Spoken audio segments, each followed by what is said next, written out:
एक समय की बात है।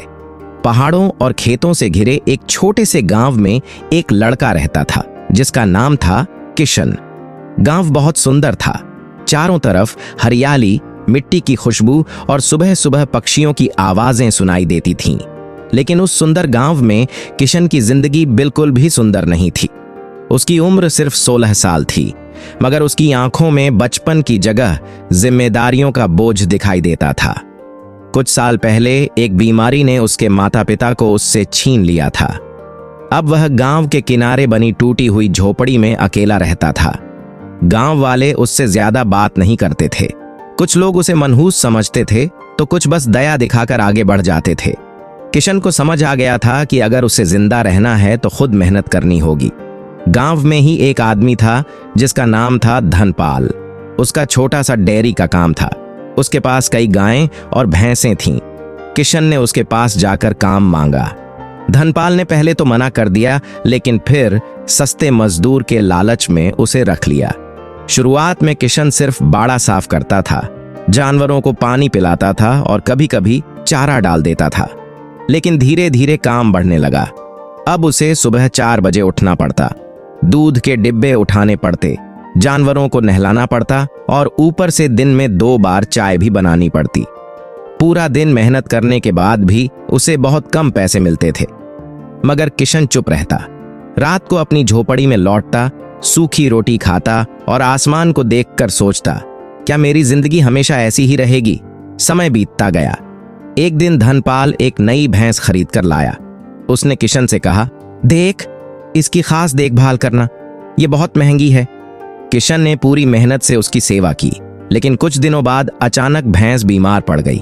किशन ने कई बार धनपाल को बताया, मगर उसने ध्यान नहीं दिया। आखिर एक सुबह वह भैंस मर गई। बस फिर क्या था, धनपाल आग बबूला हो गया। निकम्मे, तूने मेरी भैंस मार डाली। किशन डर गया।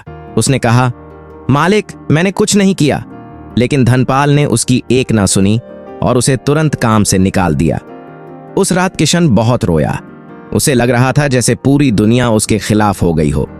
मगर उसी रात उसने फैसला किया, अब मैं किसी के नीचे काम नहीं करूंगा, अपना रास्ता खुद बनाऊंगा। अगली सुबह वह गांव छोड़कर शहर की ओर निकल पड़ा। उसके पास सिर्फ कुछ कपड़े और थोड़े से पैसे थे। कई घंटों तक पैदल चलने के बाद वह शहर पहुंचा। शहर की भीड़ देखकर वह घबरा गया। ऊंची इमारतें, तेज गाड़ियां और भागते लोग, सब कुछ उसके लिए नया था। पूरा दिन उसने काम ढूंढा, लेकिन हर जगह से मना हो गया। शाम तक वह थककर बस स्टैंड के पास बैठ गया। उसी समय उसकी नजर एक बुजुर्ग आदमी पर पड़ी जो सड़क किनारे गर्म गर्म समोसे बेच रहा था। उसके ठेले पर लोगों की भीड़ लगी हुई थी। किशन सोचने लगा, अगर ये समोसे बेचकर अपना घर चला सकते हैं तो मैं क्यों नहीं।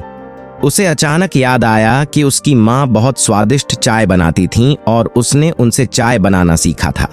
उसी समय उसके दिमाग में एक सपना जन्मा, अपनी खुद की चाय की दुकान।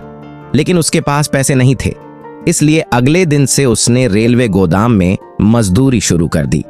दिन भर भारी बोरियां उठाता और रात को फुटपाथ पर सो जाता। काम बहुत कठिन था। हाथों में छाले पड़ गए थे, शरीर दर्द से टूट जाता था, मगर उसके मन में एक सपना था। कुछ हफ्तों बाद उसके पास इतने पैसे जमा हो गए कि वह एक पुरानी ठेली खरीद सके। उसने एक छोटा गैस स्टोव, चाय पत्ती, दूध, अदरक और इलायची खरीदी। अगली सुबह उसने रेलवे स्टेशन के बाहर अपनी छोटी सी चाय की ठेली लगा दी। उसने बोर्ड पर लिखा, किशन स्पेशल चाय। शुरुआत में कोई नहीं आया। फिर एक रिक्शा वाला वहां रुका और बोला, एक चाय देना। किशन ने पूरी मेहनत से चाय बनाई। जैसे ही रिक्शा वाले ने पहला घूंट लिया, उसकी आंखें चमक उठीं। वाह भाई, ऐसी चाय तो मैंने सालों में नहीं पी। बस फिर क्या था, धीरे धीरे वहां लोगों की भीड़ लगने लगी। मजदूर, ड्राइवर, छात्र, हर कोई उसकी चाय का दीवाना हो गया। कुछ महीनों में उसकी कमाई अच्छी होने लगी। उसने एक छोटा कमरा किराए पर ले लिया। अब उसे फुटपाथ पर नहीं सोना पड़ता था। एक दिन अचानक धनपाल उसी शहर में आया। वह स्टेशन के पास से गुजर रहा था कि उसकी नजर किशन की दुकान पर पड़ी। वह हैरान रह गया। अरे तू? किशन मुस्कुराया और बोला, हाँ मालिक, अब मैं किसी का नौकर नहीं हूं। धनपाल चुप हो गया। उसे अपनी गलती का एहसास हो चुका था। उस दिन किशन ने सीखा, दुनिया तुम्हें जितना नीचे गिराने की कोशिश करे, अगर हिम्मत जिंदा है तो इंसान खुद अपना रास्ता बना सकता है।